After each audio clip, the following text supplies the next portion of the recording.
Disney World's flagship park is massive, and it can certainly be overwhelming. So I'm here to bring you 20 things you must do in Magic Kingdom. It can be pretty hard to determine what all there is to do in Disney's Magic Kingdom and what's worth prioritizing, especially if it's your first time here or your first time here in a while. So I'm gonna break down those 20 must-dos in this park so that you know where your priorities should be on your next trip. All right. Our first Magic Kingdom must-do is going to be none other than meet the Main Mouse. Each Disney World park does have a Mickey Mouse meet and greet, but it's hard to find a more magical place to meet him than in the flagship park itself. You can meet Mickey right here at Town Square Theater, where he is dressed in his magician vest. Typically there's a pretty long line in the earlier part of the day, and it tends to die off a bit. The best time to meet Mickey is during fireworks because the line goes completely away. You can walk right in to meet Mickey. So meeting the mouse, definitely a must-do. Even if character meet and greets make you a little nervous, this is one that I think is worth doing just from the memory perspective, from getting that picture perspective with Mickey Mouse. But backstage magic with Mickey Mouse, this is where you want to head. For our next must-do, we're going to talk about our first attraction. So right when you enter the park, you can head up these stairs and you will find the Walt Disney World Railroad. This is a train that circles the park. It has 3 different stations. There's one in Fantasyland at Storybook Circus. There's one in Frontierland around Tiana's Bayou Adventure.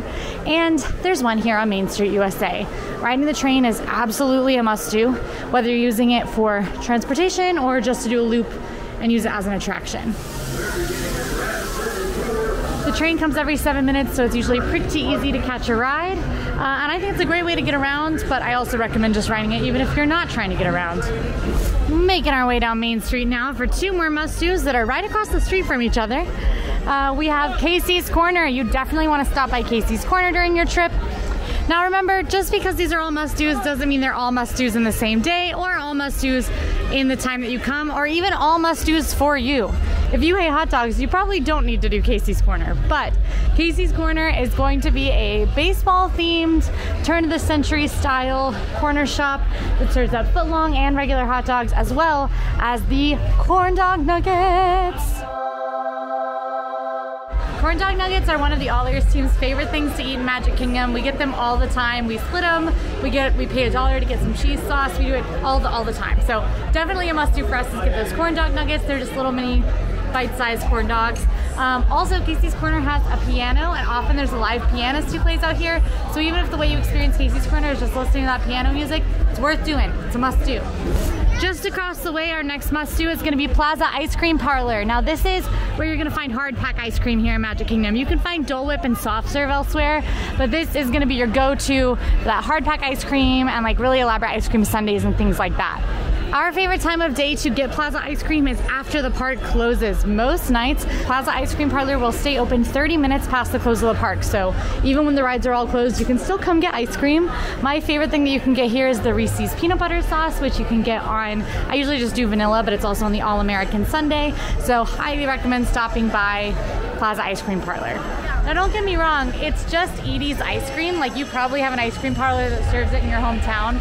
But there's just something about eating ice cream while looking at Cinderella Castle that makes it taste a whole lot better. I'm also truly not exaggerating when I say that anytime we are filming a video that ends at park close here in Magic Kingdom, we get Plaza Ice Cream. A lot of times when I'm starting to get a drag during those really difficult theme park challenges, I just start thinking about the Plaza Ice Cream I'm gonna have. It is such a must-do. It's delicious, it's so refreshing, especially when it's hot here in Florida, which you know it is. So definitely a must-do. Maybe one of my favorite must-dos on our list. Before we head out of Main Street and the hub, the center of the park, we gotta talk about Cinderella Castle. Of course, taking a photo with the castle is gonna be a must-do. All through this area of the land, you'll see these folks with green shirts. Those are PhotoPass photographers.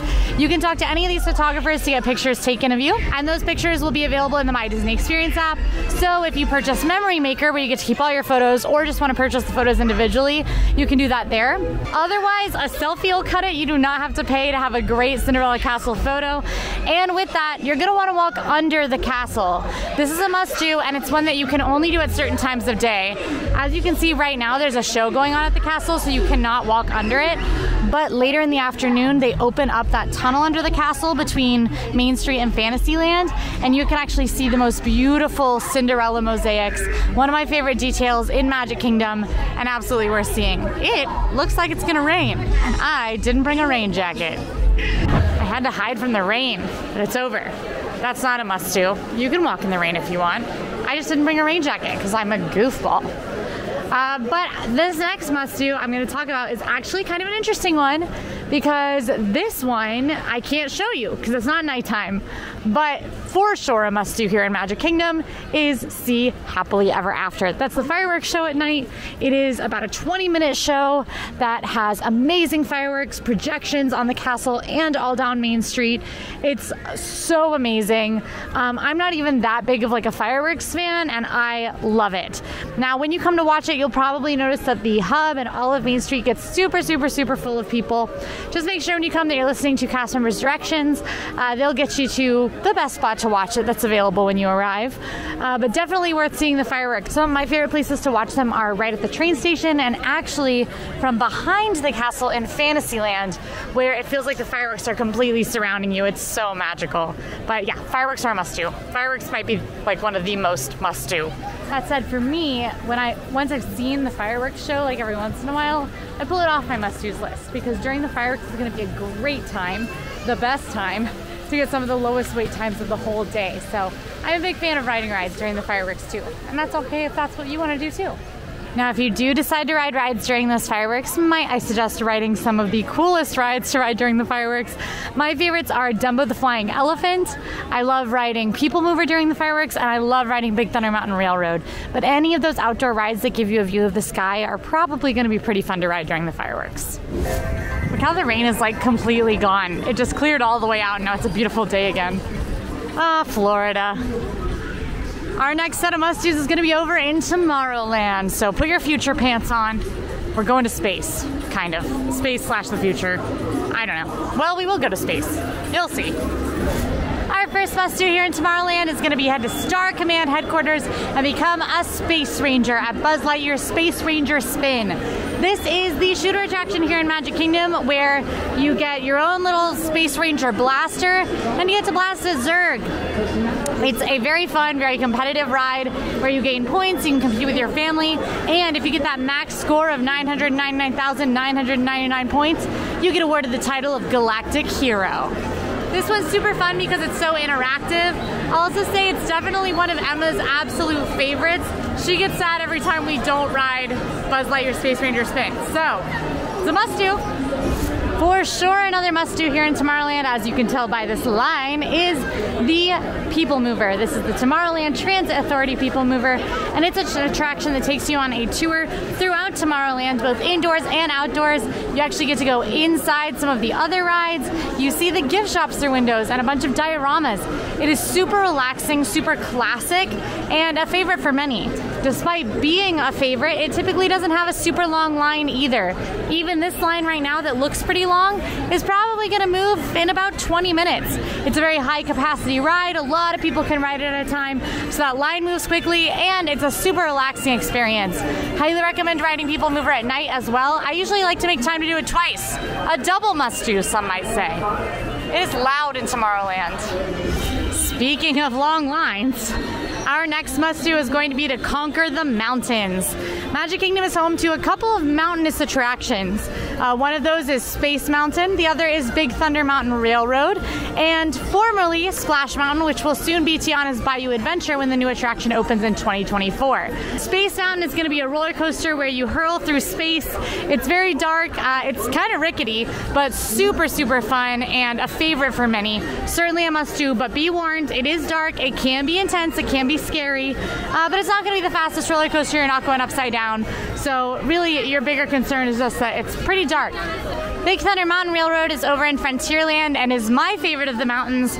It is a speedy ride on the wildest ride in the wilderness through an abandoned mine town and mining mountain. It is a very fun roller coaster. It's on the long side for a roller coaster, just a total blast. And then Tiana's Bayou Adventure will soon be a dark ride / log flume combo that takes you through a story following the events of The Princess and the Frog. You can learn a whole lot more about Tiana's Bayou Adventure over on AllEars.net. So if you're curious about that new attraction, go ahead and check it out. And yes, they have installed the first big theming item over there with the Tiana's water tower, which is super cool as well. Now, we certainly were not going to go through this list without talking about TRON LIGHTCYCLE Run. This is the newest attraction in Disney World. It is a launched roller coaster that takes you into the world of TRON on your very own light cycle.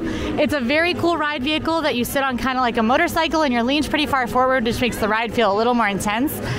The launch is very fast, almost 60 miles per hour, and it is indoor-outdoor, so you launch out under this really cool canopy that's even cooler at night with all the lights, and then you head inside for a race against Team Orange on the grid. It's a super fun roller coaster. Folks have complained that it's a little on the short side, but I will warn you, those seats are pretty uncomfortable, so you might not mind that it's on the shorter side.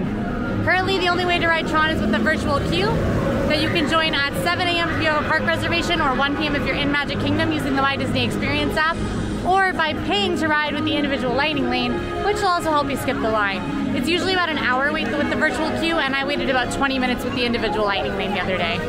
Hey, we're in Fantasyland now for our next set of must-dos. If you're into meeting characters, then you're definitely going to want to meet some princesses. Here at Princess Fairy Tale Hall in Fantasyland, you can meet Tiana and Rapunzel, Cinderella and a visiting princess. It's usually Elena, or we've seen Snow White. So if you want to meet some princesses, you're going to want to come here. This is another one that gets a little less crowded as the day goes on. If you see the line outside, I would maybe wait or use the lightning lane for it before you hop in line, because it might get a little shorter, but you definitely want to meet some princesses. Now, these are not the only princesses you can meet either. You can also meet Ariel back by Under the Sea Journey of the Little Mermaid at Ariel's Grotto. You can see Belle in the Enchanted Tales with Belle storytelling experience. And of course, you can see princesses at Cinderella's Royal Table. So if you want to book a table service restaurant, Cinderella's Royal Table could get you to see a couple of princesses while you dine. And of course, that's dining in the castle. So if meeting princesses is certainly a must-do at least once, maybe if you're here with little kiddos, or maybe if you just want a nice photo of you in Cinderella. A really fun suggestion that Sage wanted me to share with you is that if you are going to meet a couple of characters, it can be fun to ask them what they would like to tell another character. So like if you know you're going to meet Cinderella and then meet Tiana later, you could ask Cinderella if she's got anything to say to Tiana and be kind of like a messenger for her. Sage suggested this. I think that's super cute, and I think your kids will love that. It also can be awkward meeting characters, so just having something in mind like that to talk about can make things a little less awkward, a little easier. Our next must-do is to head into the mines. We talked a little bit about mines already with Big Thunder Mountain Railroad, but here we have Seven Dwarfs Mine Train. This is one of the most popular attractions here in Magic Kingdom. It's a Snow White themed roller coaster where the cars are actually swinging mine carts that you sit in, and they swing back and forth while the coaster goes. It is a very fun roller coaster. It's on the short side. It has dark ride elements. Like you can see the dwarves working in the mines and singing hi-ho, and hear more iconic Snow White music. It's a very fun ride. It tends to have an extremely long line. So I recommend riding this thing first thing in the morning. That's called rope dropping. Come straight to it when the park opens. Another option is to save it for the very last minute at night. If you get in line as a minute before the park closes, you will get to ride the ride as long as nothing goes awry. So if the park closes at 10 and you get in line at 9:59, you are good to go. The other option is to purchase the individual lightning lane for it, which is typically $10 to $11. Another must-do is to watch a show or two. Shows around Magic Kingdom include Mickey's PhilharMagic here in Fantasyland, Country Bear Jamboree in Frontierland, the Enchanted Tiki Room in Adventureland, Monsters Inc. Laugh Floor in Tomorrowland, and Carousel of Progress in Tomorrowland. These shows have air conditioning, which is a great plus, and they tend to not have very long lines because they can seat a lot of people. So I recommend taking the middle of your day out to maybe go see one or two or all of these shows. Every single one of these is delightful. My absolute favorite is Mickey's PhilharMagic. It's a 10-minute show that's 3D and delightful and takes you through some of your favorite Disney movies with Donald kind of having some trouble. You know, Donald gets into some sticky situations in this one. All right, our next must-do is going to be ride something the whole family can enjoy. There are a couple of options for this, and you could even do all of them. Peter Pan's Flight, It's a Small World, and Dumbo the Flying Elephant are the ones I had in mind. These are all classic and iconic Disney attractions that are worth doing. Similar to some of the other things we've talked about, those waits are going to drop a little later in the day. Like right now, Peter Pan's Flight is 80 minutes. Ooh. But these are certainly must-dos for most people. In general, Magic Kingdom has a lot of must-do rides, which is pretty cool, but you gotta do at least one of these. You can pick, it's up to you. With that, we've made it to Liberty Square, our next land. Our biggest must-do here, you might be able to guess, is the Haunted Mansion.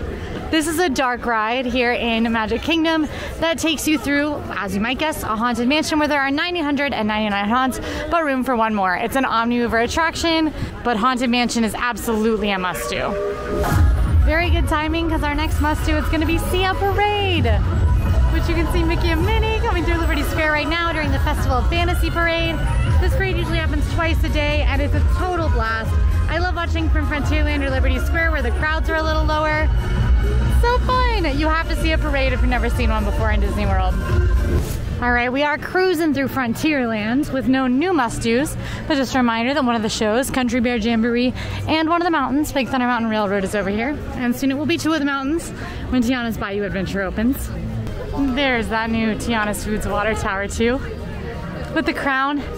Fun fact, those stars on the crown, the little tiny stars, are supposed to be Ray and Evangeline.